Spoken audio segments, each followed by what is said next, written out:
प्रिय दर्शकों, नमस्कार।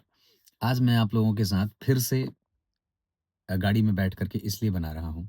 कारण बता देना मुझे अच्छा लगता है, क्योंकि मिस्त्री जो काम करने वाले हैं, एक दिन काम करते हैं, दूसरे दिन वो कहीं दूसरे का काम लेते हैं। 4-4 जगह लोग आजकल काम करते हैं। अच्छी बात है, पर उस बीच में हमारा नुकसान होता जा रहा है। अभी तक हमारा कमरा बन के तैयार नहीं हुआ है, देखते हैं। मैंने तो सोचा था कि कल भर हो जाएगा, पर आज वो आए ही नहीं और आधा-अधूरा काम छोड़ के गए हैं। अब उतनी भी स्थिति नहीं है, पर फिर भी कोई बात नहीं। मुझे एक अच्छा एक सेफ जगह है ये, मुझे तो अच्छा लग रहा है। आप लोगों में भी से कई लोगों ने ये लिखी थी बात की, पंडित जी ये भी बदलाव ठीक-ठाक है। चलो कोई बात नहीं, विषय पे ही बात करेंगे। आज मैं आपका ध्यान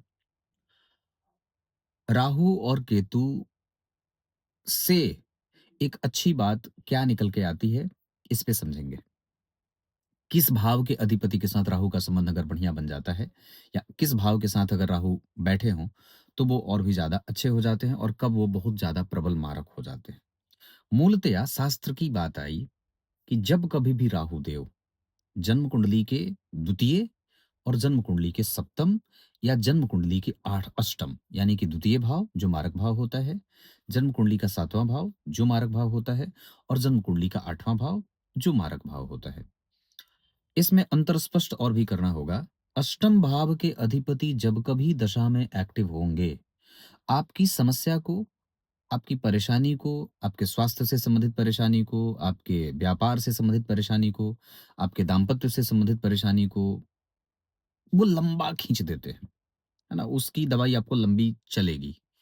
तो अष्टमेश की दशा जब कभी भी एक्टिव हो, उससे पहले ही हमें अपने आप को सुरक्षित और सावधान कर लेना चाहिए। ये तो पहली बात हो गई। दूसरा कि सप्तम भाव मूलतया मारक होता है, लेकिन इससे ज्यादा मारक दूसरा भाव होता है। शास्त्र में बात आई है, मैंने अपने कार्यक्रम में बहुत बार ये बात कही है, सप्तमम मारक स्थानम तस्मातु प्रबलम धनम। तो सप्तम स्थान तो मारक होता है, उससे ज्यादा प्रबल मारक जन्म कुंडली का द्वितीय स्थान होता है। तो द्वितीय स्थान, सप्तम स्थान और जन्म कुंडली के अष्टम स्थान में या अष्टम स्थान के अधिपति से राहु या केतु का संबंध अगर बनता है, अर्थात द्वितीय भाव के अधिपति के साथ, जैसे मान लीजिए मेष लग्न की कुंडली बनी, द्वितीय भाव के अधिपति हो गए शुक्र। तो जब कभी भी आपकी कुंडली के राहु देव शुक्र के साथ बैठेंगे या शुक्र के साथ संबंध में जाएंगे, तो ये मारक हो जाएंगे या अपनी दशा अंतरदशा में मारकेश कहलाएंगे। बहुत स्पष्टतया समझने की कोशिश करिएगा। उसके बाद अगर जब जन्म कुंडली के सप्तम भाव के अधिपति से भी राहु का संबंध बनेगा, तो ये राहु भी मारक होंगे, अर्थात अपनी दशा काल में ये मारक बन जाते हैं या मारने का काम करते हैं। ठीक वही बात अष्टम भाव के अधिपति के साथ ही होगी। अष्टम भाव के अधिपति के साथ अगर राहु का संबंध बनेगा, तो वो राहु आपको मारकेश कहे जाते हैं। और कई बार, अब जैसे मान लीजिए अष्टम भाव के अधिपति की दशा चली, जो भी आपकी कुंडली के अष्टम भाव के अधिपति हों, और अगर राहु के साथ बैठे हों या राहु का संबंध हो रहा हो, तो अब होगा क्या कि जब कभी भी अष्टम भाव के अधिपति की दशा चलेगी और उसमें अंतर प्रत्यंतर में राहु आएंगे, तो आपकी समस्या को लंबा खींच देंगे। समझ में आ रही है बात? 3 भाव हो गया। तो ये तो बात रही कि इन भावों के अधिपति के साथ जब कभी भी राहु का संबंध बनता है, तो मारक हो जाते हैं। पर शास्त्र यहीं तक रुकता नहीं है, और भी बातें कहती है। क्या कहते हैं कि अगर तीसरा त्रिशट आए, तीसरा, छठा शट और आए अर्थात लाभ स्थान, तो जन्म कुंडली के तीसरे, जन्म कुंडली के छठे और जन्म कुंडली के एकादशवें भाव के साथ, बहुत ध्यान से समझिएगा, यही बड़ी अच्छी बात है इस कार्यक्रम कि जन्म कुंडली के तीसरे, जन्म कुंडली के छठे और जन्म कुंडली के एकादशवें भाव के स्वामी के साथ जब कभी भी राहु एक्टिव होते हो या राहु बैठे हों या संबंध बनाते हो, मान लीजिए तीसरे भाव में राहु बैठ गए या तीसरे भाव के अधिपति, मान लीजिए सिंह लग्न की कुंडली बनती है और तो तीसरे भाव के स्वामी बनेंगे शुक्रदेव। तो अब जब कभी भी राहु का संबंध शुक्र से अगर बनेगा ना, सिंह लग्न की कुंडली के लिए या कोई भी लग्न की कुंडली के लिए तीसरे भाव के साथ या छठवें भाव के साथ या एकादशवें भाव के स्वामी के साथ जब कभी भी शनि का संबंध बनेगा, तो ये शनिदेव जो होंगे अपनी दशा काल में लाभ देने वाले हो जाते हैं। तो जहां द्वितीय, सप्तम और अष्टम भाव के साथ राहु का संबंध आपको मारने वाला बन रहा था, वहीं तीसरे, छठवें और एकादशवें भाव के साथ राहु का संबंध आपको धनवान बनाने वाला होता है। मैंने राहु पे 75 कार्यक्रम बनाए हैं। 75 तो कम से कम होंगे ही। और 75 कार्यक्रम आपको अलग-अलग सिद्धांत से परिचय आपका कराते हैं। राहु को बेसिकली अगर जानना चाहते हो, तो वो शुभ परिणाम देंगे कि अशुभ, तो आप ये भी बात याद रख लीजिए कि शुभ ग्रह की राशि में बैठे राहु अच्छे होते हैं। शुभ भाव अर्थात लग्न, अर्थात चतुर्थ, अर्थात दशम, अर्थात नवम और अर्थात पंचम। इन भावों में बैठे राहु भी अच्छे होते हैं। पर मैंने अभी जो बात कही तीसरे, छठवें और एकादशवें भाव में, इनमें बैठे हैं तो अच्छी बात है, पर इनकी अच्छाई और भी ज्यादा तब बढ़ जाएगी जब वो इस भाव के स्वामी के साथ बैठे हों। अब इसको और भी थोड़ा एक्सप्लेन करते हैं। जैसे मान लीजिए किसी जातक की कुंडली में तीसरे भाव के स्वामी के साथ राहु बैठे हैं, तो उसकी एक सबसे अच्छी बात यह होगी कि व्यक्ति बहुत मेहनत करने वाला होगा। ये पहली बात है। व्यक्ति बहुत मेहनत करने वाला होगा। मतलब वो अपने पराक्रम से अपने संपूर्ण सुखों को प्राप्त करने वाला होगा, ऐसा कह सकते हैं। फिर बात आती है कि जन्म कुंडली के छठवें भाव के स्वामी के साथ अगर राहु का संबंध होगा तो क्या होगा? तो शास्त्रकार लिखते हैं कि जब जन्म कुंडली के छठवें भाव के स्वामी के साथ राहु देव बैठेंगे, तो उस व्यक्ति के जीवन में चाहे जितनी ही विषम परिस्थिति का निर्माण क्यों ना होता हो, हर बार वो जीत जाता है, आगे निकल जाता है, आगे बढ़ जाता है। मतलब पहला, तीसरे भाव में पराक्रमी बनाते हैं। दूसरे कि छठे भाव में जब बैठेंगे तो व्यक्ति के जीवन में परिस्थिति बिगड़ेगी, इसमें कोई दो राय नहीं है। लेकिन हाँ, इतनी बात जरूर है कि वो व्यक्ति जीवट होता है। वो लगातार उस काम पे बना रहता है। मतलब वो एक होता है ना, जैसे कि यशस्विता का गुण, यशस्वी है। वो यश प्राप्त करने के लिए मेहनत कर रहा है। तो छठवें भाव के साथ जब कभी भी राहु का संबंध बनता है, तो उसको वो समस्याओं से रहने वाला, समस्याओं पे विजेता बनने वाला, ऐसा बनाते हैं। इसके बाद एकादशवें भाव को, अगर जन्म कुंडली के एकादशवें भाव के साथ राहु का संबंध बनता है, उस व्यक्ति की ना महत्वाकांक्षा ऊंची होगी और वो बहुत जगह से धन कमाना चाहेगा। मैंने, ऐसा नहीं है कि ये पहली बार मैं आप लोगों को बता रहा हूं, ऐसा बहुत बार मैंने बताया है, पर फिर भी ये एक अलग कार्यक्रम है, इस वजह से ये बात बताना जरूरी है कि जन्म कुंडली के एकादशवें भाव के साथ जब कभी भी राहु का संबंध बनेगा, तो वो व्यक्ति को खूब मेहनत करने वाला तो बनाएंगे, क्योंकि तीसरे भाव पे उनकी दृष्टि जाएगी, पंचम भाव पे उनकी दृष्टि जाएगी, तो व्यक्ति के जीवन में थोड़ा संघर्ष देंगे। लेकिन एकादशवें भाव में बैठने के कारण उस व्यक्ति के जीवन में बहुत सारी चीजें चलती हैं। मतलब एक ही साथ उसको विवाह भी संभालना है, एक ही साथ उसको व्यापार भी संभालना है, एक ही साथ उसको पार्टनरशिप भी संभालनी है, एक साथ उसके जीवन में बहुत सारी चीज़, मतलब जीवन जीवन में उसके बहुत सारे मल्टीपल काम दिखेंगे और वो निश्चित रूप से उसमें सफल भी होता है ना?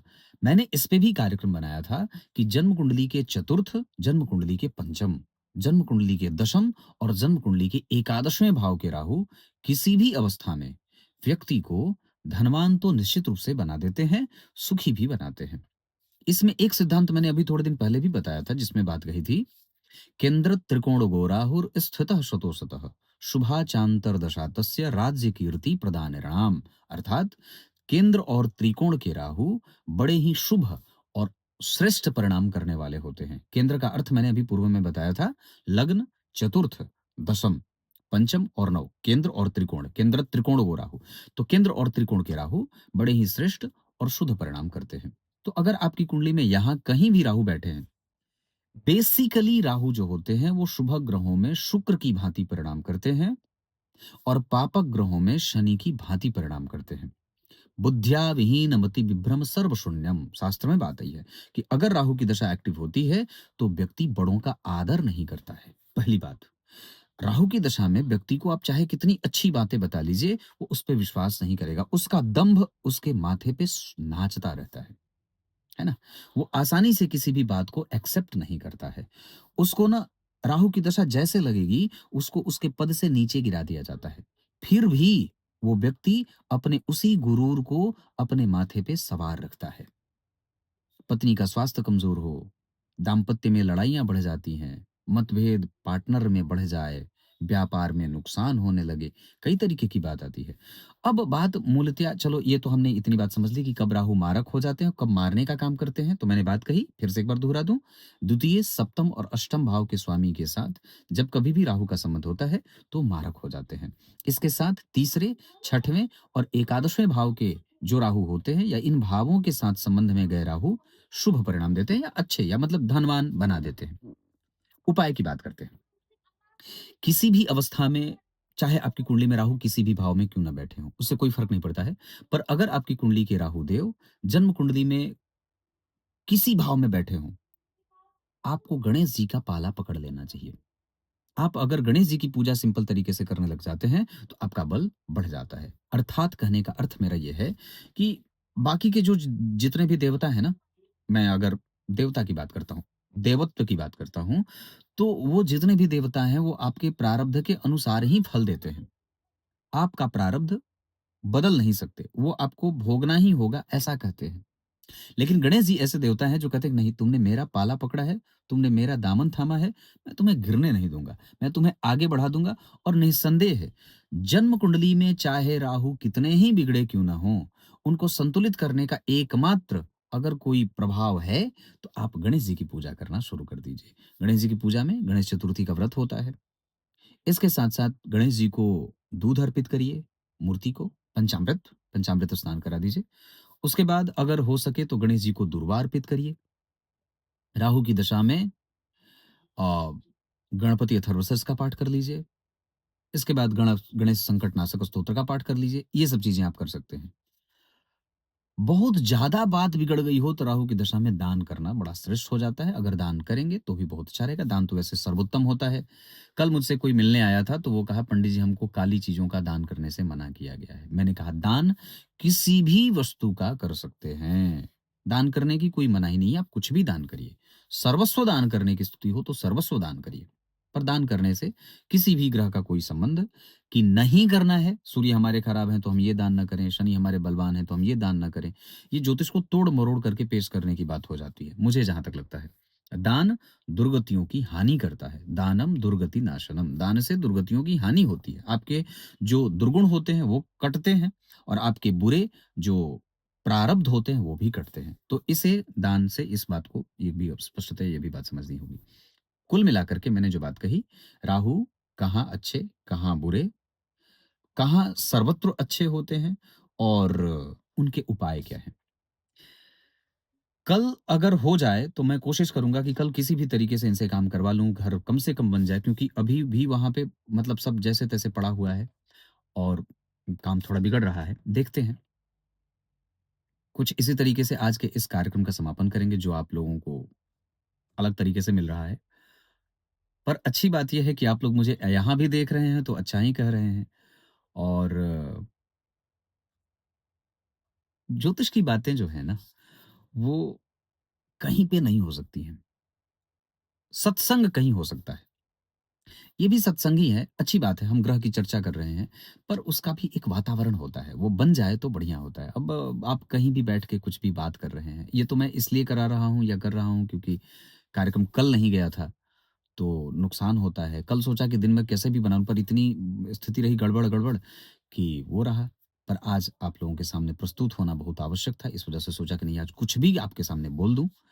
तो ये एक विषय था, मुझे समझ में आया कि नहीं आप लोगों को बता देना चाहिए। तब तक के लिए बहुत अच्छी बात है कि आप मुझे देख रहे हैं और सबको प्रणाम करते हुए बहुत-बहुत नमस्कार।